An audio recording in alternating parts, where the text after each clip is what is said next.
खुलुमबाय BTR news चेनेलाव गासैखौबो बरायबाय। आंनि चेनेलखौ साबस्क्राइब खालायखोबा साबस्क्राइब खालायदो आरो बे खाथिनि बेल आइकन बेलखौबो थुनानै होदो जाहाथे गोदान भिडिअ होबानो सिगांग्रो नटिफिकेसन सहैनाय बायदि। 4 नं जमदुवार बियाबनि सिङाव थानाय खासियाबारियाव 20 बेड थानाय देहा फाहामसालि बेखेवनाय हाबाफारि। बे हाबाफारियाव बेखेवनाय आलासि महरै बाहागो लायो बिटिआरनि गाहाय मावफुं सोद्रोमा प्रमद बर', हस्टेल एन्ड फेमिलि उइक बिटिआरनि एम अरुण कुमार देब बिथाङाबो बाहागो लायो। धेमाजि जिल्ला जरनाय दख'रा दुलाराय बर' फरायसा आफादनि बानजायनायाव मैया सिलेखागुरि इउ एन एकाडेमि 5 सेप्तेम्बर फोरोंगिरि सान फालिथाय।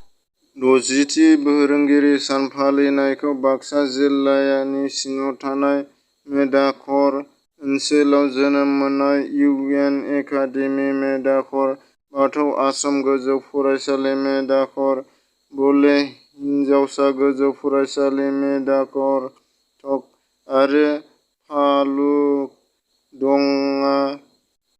बिखा मन्दिर गोजौ फरायसालियाव कभिडनि नेमखान्थिखौ मानिनानै 5 सेप्तेम्बर फोरोंगिरि सानखौ फालिनाय नुनो मोनो। कक्राझार बिगियान आयदा जौमा फरायसालियाव 60थि फोरोंगिरि सान फालिनायाव बिटिसिनि गाहाय मावफुं सोद्रोमा प्रमद बर'आबो बाहागो लाहैदों।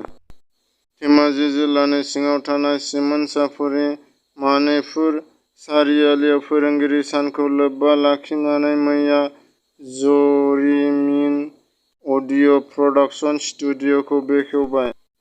बाक्सा जिल्लानि बेन्दोंआव थानाय हाइलेट नाग्रिजुलि मनगा चकसिम रुंसारि मदन महन शर्मानि गोसोखांनायजों मारामान खालामनाय बादायलायनाय लादों। बे हाबाफारियाव बिटिआरनि मावफुं सोद्रोमा दावबायसा बर', एम सि एल ए पबित्र कुमार बर' आरो इउ पि पि एल नि गोबां दैदेनगिरिफोरा बाहागो लायो।